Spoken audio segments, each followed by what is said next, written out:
selama PPK.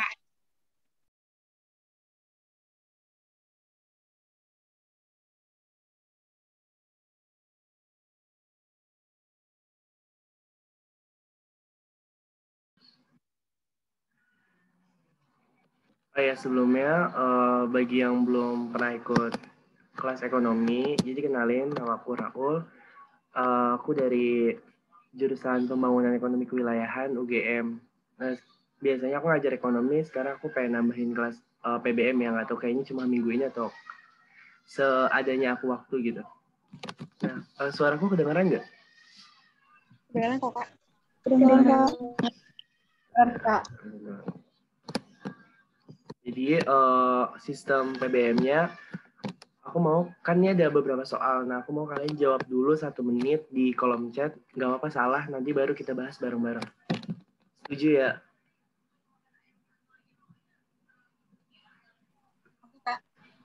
Rekaman Zoom-nya iya bakal di-share. Nanti aku juga upload di YouTube-nya Bertuju, Berseru Untuk Maju. Nah, kira-kira dari gambar ini apa yang salah? Kan aku udah kirim tuh di grup lain, tapi aku belum kirim di grup WA. Kira-kira di gambar ini apa yang salah? Terima ini kasih aja. harusnya dipisah nggak sih, Kak? Iya, terus selain itu? Harusnya antre. Kan antre. Jadi antre. Guys, biar nggak nge-lag atau nggak itu, kalian bisa tulis di kolom komentar aja ya. Jangan di open mic. Ya, nggak apa ya. Iya, benar. Nah, jadi di sini ada 2 nih kesalahannya. 1. Nih, ini paling fatal banget sebenarnya. 1, itu ini nggak boleh ya. Ini nggak boleh disambung, ini nggak boleh disambung. 2, ini nggak baku katanya. Dan 3, ini juga salah. Ini dia tuh bikinnya nggak konsisten gitu. Yang di sini dia di dalam, ini dipisah, tapi di sini di luarnya digabung kan. Jadi kayak dia nggak konsisten gitu kan yang bikin kertasnya. Nah, ada satu lagi yang ini. Nih, harusnya misalkan gini. Tulisnya gini kan. Kacamata, misalnya kacamata. Kelihatan nggak ya tulisannya, nggak apa ada kayak gitu. Topi, nah koma dan helm. Dia udah dannya sebenarnya boleh sih pakai dan kayak gini. Gimana sih bilangnya? Dan kayak gini sebenarnya boleh, tapi untuk di bahasa Indonesia itu kayak gitu dan kayak gitu tuh sebenarnya nggak baku gitu loh. Jadi kayak jarang dipakai di kayak soal-soal ujian atau apa-apa. Jadi kayak dipakainya cuma di keseharian, tapi nggak apa sih kalau ini. Tapi salahnya dia tuh nggak pakai titik, nggak pakai koma lagi abis kata topi gitu. Jadi sampai sini ini yang pertama. Yang kedua ini nih terima kasih. Ini terima kasih nggak boleh ya dipisah. Digabung, nggak boleh digabung. Jadi harus dipisah terima kasih. Sama kayak gini, orang tua. Nah, orang tua ini nggak boleh dipisah gitu, nggak boleh digabung maksudnya. Nggak boleh digabung jadi orang tua gitu. Harus dipisah orang tua. Karena kalau sesuatu yang apa ya namanya ya, kalau udah emang di kamusnya gitu dipisah ya harus dipisah. Jadi kayak ada beberapa yang digabung, ada beberapa yang dipisah. Nanti untuk pelajaran kalimat kayak gitu ntar bakal kita pelajarin di sesi selanjutnya. Sekarang yang kedua itu ada antri. Nah, antri ini nggak baku ya, bakunya itu antre. Emang sih? Antre ini bakunya. Tuh, ini baru baku antre. Kalau antri pakai itu nggak baku. Jadi ada kayak sebenarnya gampang ngafalin lebih gampangnya itu kalau misalkan apa namanya kata-kata baku atau nggak baku itu gampang ngafalin itu hafalin yang i. Jadi yang i itu ada praktik sama resiko. Jadi kan ada praktik. Ini tuh praktik itu pakainya i nggak pakai e ya. Praktik sama risiko. Udah.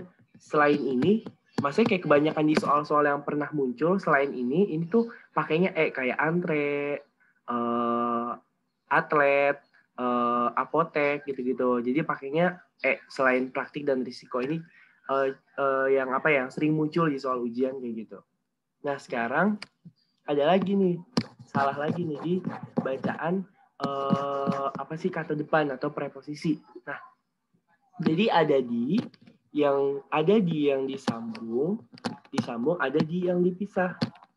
Nah untuk yang disambung ini dia tuh bisa diubah jadi misalkan kayak dibaca kan bisa jadi membaca, atau ditulis atau menulis kan bisa diubah jadi tapi kalau misalkan dia menyatakan tempat atau kayak keadaan tempat gitulah ya, istilahnya kayak tempat itu tuh nggak boleh digabung, harus dipisah tulisan. Jadi kayak di luar, di dalam kan nggak bisa tuh, kayak meluar, mendalam kan nggak bisa. Jadi harus dipisah. Jadi di luar, di dalam, di sana, di situ, di antara juga ya. Ini banyak yang salah di antara. Di antara kayak gini ini salah nulisnya. Ini salah kayak gini salah. Yang benar itu di antara, ini yang benar ya. Jadi di antara itu dipisah karena di antara ini menyatakan tempatnya gitu loh, menyatakan oh dia itu adanya di antara ini sama ini gitu. Sampai sini paham nggak atau kecepatan nggak? Ditulis di kolom chat ya, biar bisa lanjut. Atau kalau yang mau nanya nggak apa, tanya dulu aja. Oke, lanjut ya. Nah, lanjut ke slide berikutnya. Nah, aku mau kalian baca dulu. Maaf. Diam. Aduh, ngelek lagi, bentar. Nah, aku mau kelihatan nggak teksnya? Maksudnya kayak kekecilan atau enggak teks paragrafnya? Baca ya. Nah, jadi ada kayak gini. Ini paragraf yang ditanya apa? Yang ditanya ini judul yang tepat untuk melengkapi bacaan kita. Coba tanpa kalian lihat A B C D E-nya, coba kalian baca dulu, baru nanti aku ke A B C D. Bacanya sekitar 1 menit sampai 16 lewat 11 aja kali ya, 2 menit. Kasih waktu buat kalian baca terus jawab. Iya maaf. Nih, dah. Baca dulu ya. Nanti jawab di kolom komentar A, B, C atau D atau E.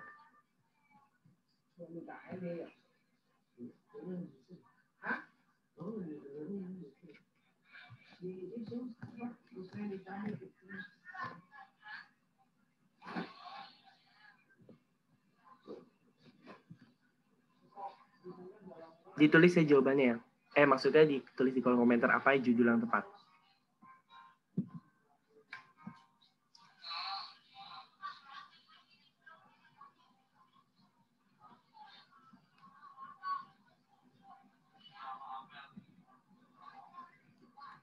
Kalau udah selesai baca, bisa tulis di kolom komentar ya, biar aku ke apa sih ABCD-nya, ABCDE-nya.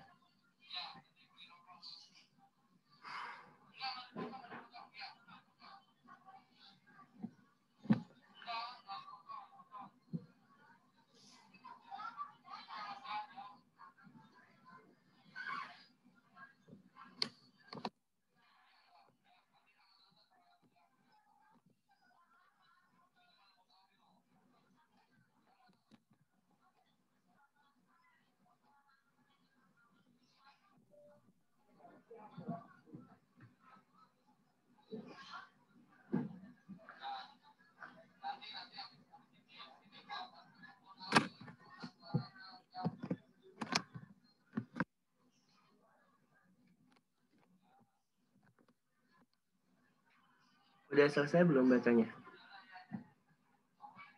Udah selesai belum bacanya? Tulis di kolom chat ya. Udah. Nah, sekarang kalian jawab pertanyaannya. Judul yang tepat untuk melengkapi bacaan di atas adalah, kira-kira apa jawabannya?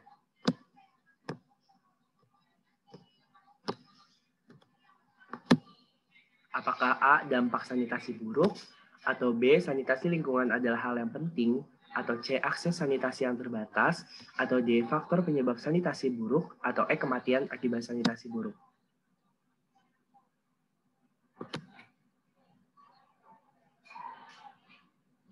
Nah, kira-kira ada yang mau kasih tahu nggak alasannya kenapa A jawabannya? Bisa open mic. Oh, ada yang B. Kira-kira bisa kasih tahu nggak alasannya kenapa A, kenapa B, atau kenapa jawabannya C, D, E gitu? Boleh nggak apa. Free.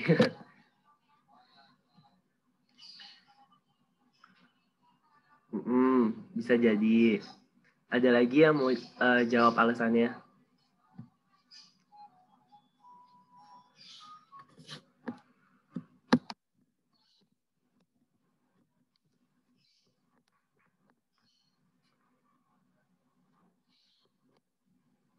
Bisa jadi.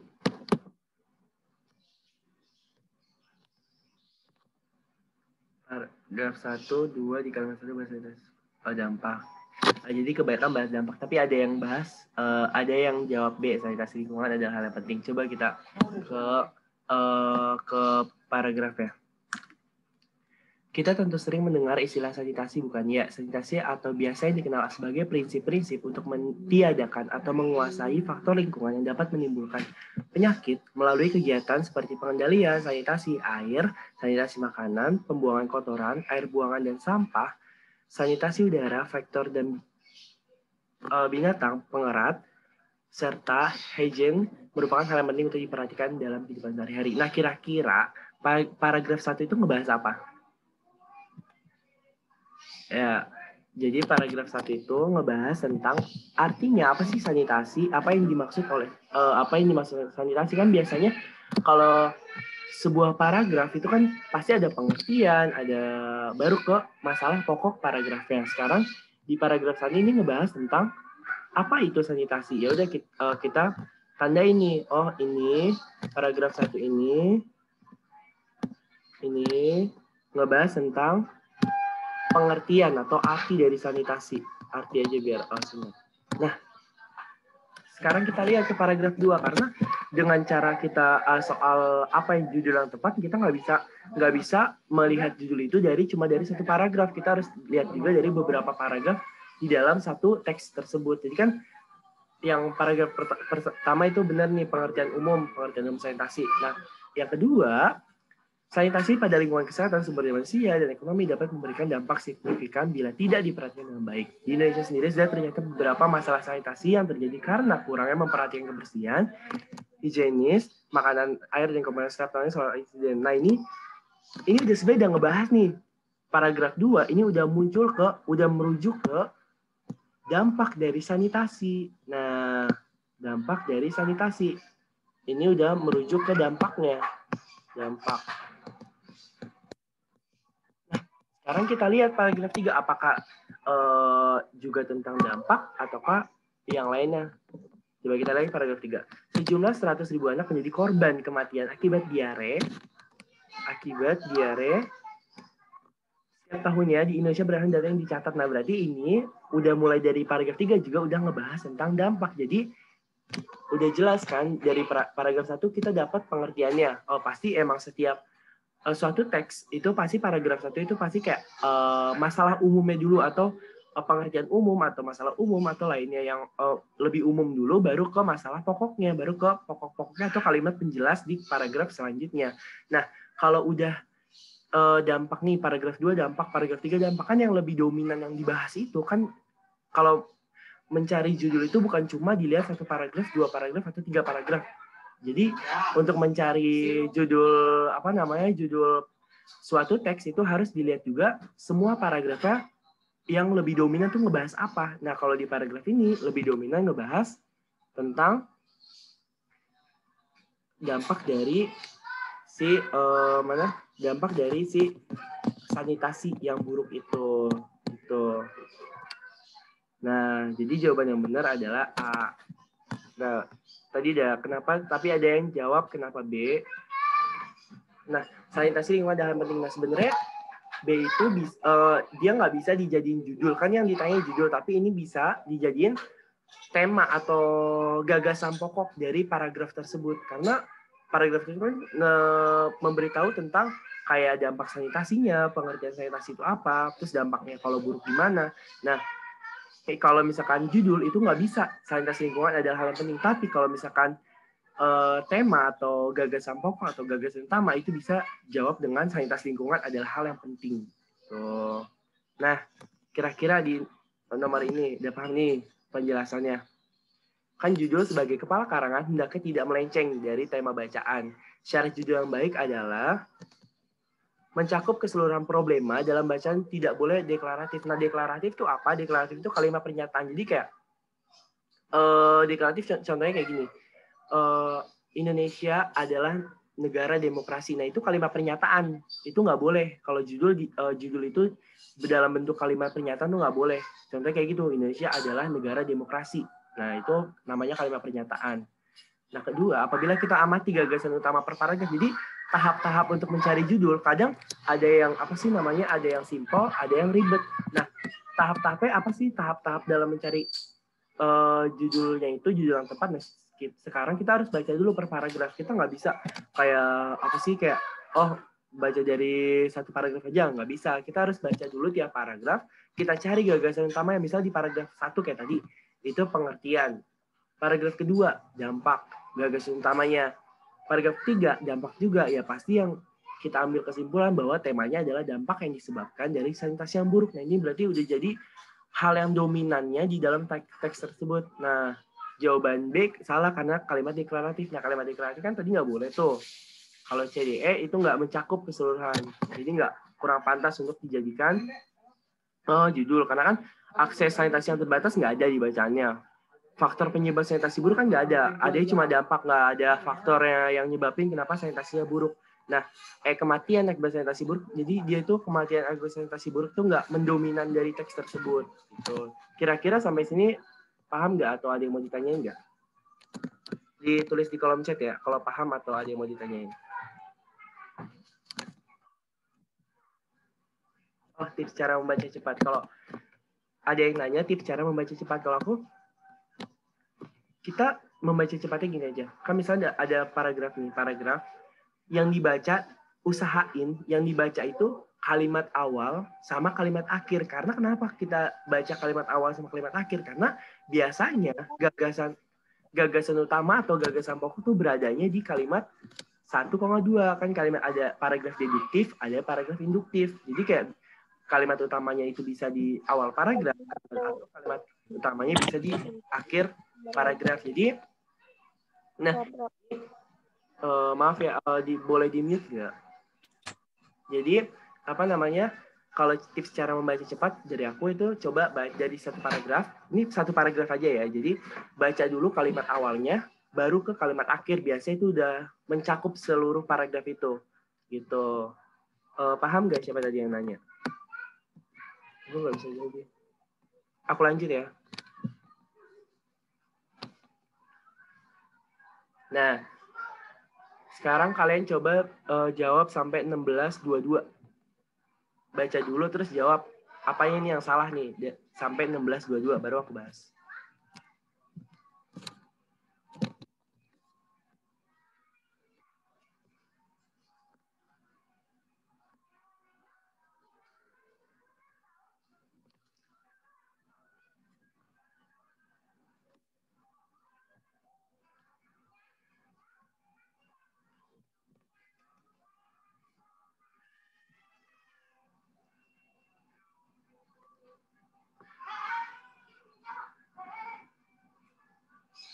Wah, cepet banget nih, udah keren-keren.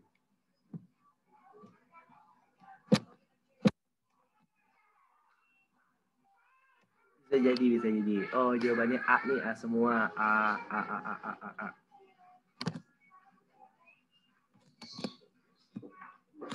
Oh, ini udah ya, langsung aku bahas soalnya daripada keren-keren semua. Nah, sekarang coba kita lihat ke paragrafnya. Kita tentu sering mendengar istilah sanitasi.